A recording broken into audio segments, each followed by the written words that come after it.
You know that feeling when your entire world just shatters? Mine did in a Seattle coffee shop, of all places. But this isn't just the story of how my heart got broken. It's the story of how I put it back together stronger than before and how you can, too. My name is Olivia, and before my world fell apart, it looked pretty perfect on the outside. I was living in Seattle, a city I absolutely adored, with its moody skies and evergreen trees everywhere. I was a graphic designer, pouring all my creative energy into my work, and I was completely in love with Jake. We had a life together, a cozy apartment that was full of inside jokes and plans for the future. He was charming and spontaneous, the kind of guy who could make a random Tuesday feel like an adventure. I really thought we had it all, but the foundation I was standing on, the one I thought was so solid, it was built on lies I just wasn't ready to see. It all blew up on a rainy Thursday, the kind of day that already feels heavy with things left unsaid. We were at our favorite coffee shop, the one with the huge windows where we just watch the world go by. For weeks, I'd had this knot in my stomach, this quiet hum of wrongness that I just couldn't ignore anymore. That morning, I found messages on his phone. A whole other life he was living that I knew nothing about. There was no poetry to it, no big dramatic scene.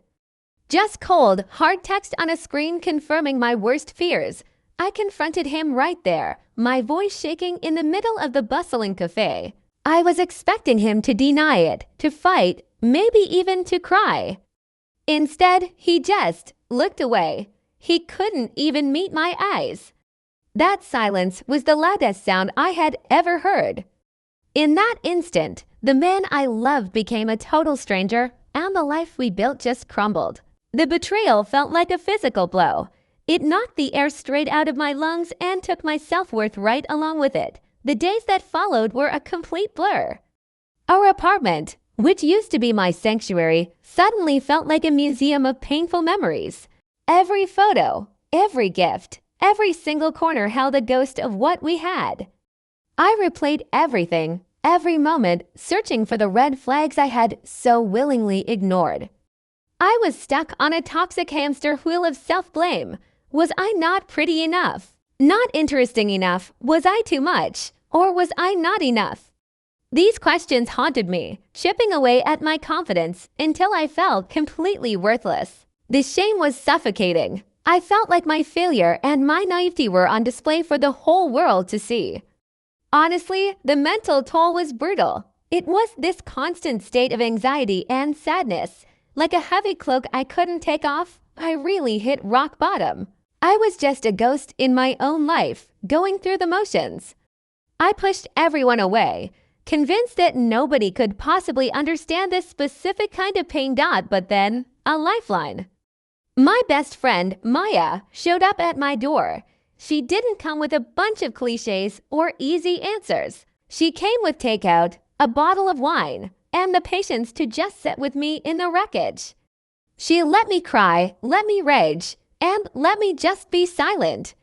And then she said the words that changed everything. Olivia, you are not what he did to you.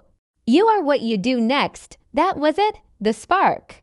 For the first time, I actually thought about what's next. That night, after Maya left, I did something that felt pretty radical at the time.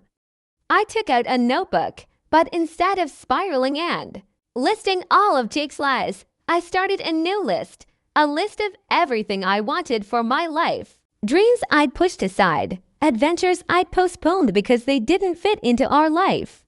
I wrote down learn to paint with watercolors, hike the Cascade Mountains, travel the Oregon coast alone. As the list got longer, this stunning realization hit me. Jake never really fit into the future I truly wanted for myself. I had been shrinking myself to fit into his world. The decision was made. I wasn't going to just survive this.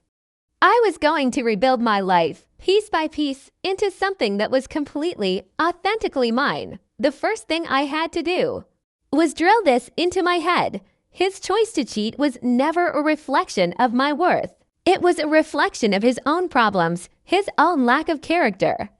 Really internalizing that was the first and hardest step toward freedom. Let me be clear, this journey was not a straight line.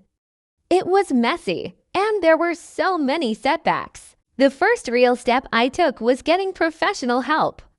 I found a therapist, Dr. Evelyn Brooks. I was so ashamed at first. I thought needing help was an admission of weakness. But she helped me see that real courage isn't about never falling. It's about asking for a hand to help you get back up. In her office, I learned how to work through the trauma and the grief without judging myself. The most powerful lesson was about forgiveness, not for Jake's sake, but for mine. Forgiving him meant I was no longer willing to let his actions have power over my future. It was my declaration of independence. Then, I had to learn how to be alone again. The silence in my apartment was deafening at first. So I decided to fill it with life. I bought plants, so many plants. I started painting again, just splashing color onto canvases and reclaiming the creative part of me I'd lost. I filled my apartment with music that made me feel strong. Slowly, I was turning a house of heartbreak into a home that was just for me. A huge breakthrough came when I joined the local hiking group. I was terrified to go, but I pushed myself. And that's where I met Marcus. He wasn't a replacement for Jake. He was just a friend, an adventurer who saw me for who I was right then, a work in progress. Climbing those mountains, it became more than just hiking. With every summit, I proved to myself that I was strong, capable, and could reach new heights all on my own. I finally stopped searching for closure from Jake. I realized the only closure I needed had to come from within me. My healing was my responsibility, and I was taking it back. My biggest test was that solo trip to the Oregon coast for 3 days. It was just me, my car, and that wild, open coastline. I remember standing on a cliff overlooking the Pacific, the wind whipping my hair, and feeling a sense of peace I hadn't felt in years. I let the roar of the ocean wash away the last little pieces of my old life, the last whispers of self-doubt. In that moment, I wasn't the woman who got cheated on. I was just Olivia, strong, free. Hold on, about a year after that day in the coffee shop, I did something I never would have imagined.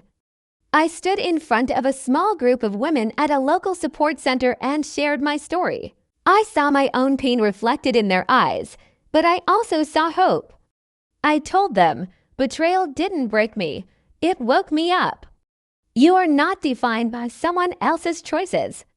You are defined by your own resilience. My life now isn't perfect, but it's mine. It's richer and more vibrant than I could have ever imagined. My apartment is filled with my paintings, photos from my hikes, and so much sunlight. My work is more fulfilling because I'm pouring my whole, authentic self into it. My friendships are deeper. I'm confident, not because I have it all figured out or because I never feel sad, but because I know, deep in my bones, that no matter what life throws at me, I can handle it. I learned how to rise. If any of this resonated with you, I really want you to hear this. You are not alone. Heartbreak is not the end of your story. It's the beginning of your own great adventure. The pain you're feeling is real, but it doesn't have to be permanent. Your worth was never in their hands. You are worthy of love, respect, and honesty, simply because you exist. He may have shattered your heart, but you get to be the one who builds a new one from the pieces stronger, bolder, and completely unapologetically yours.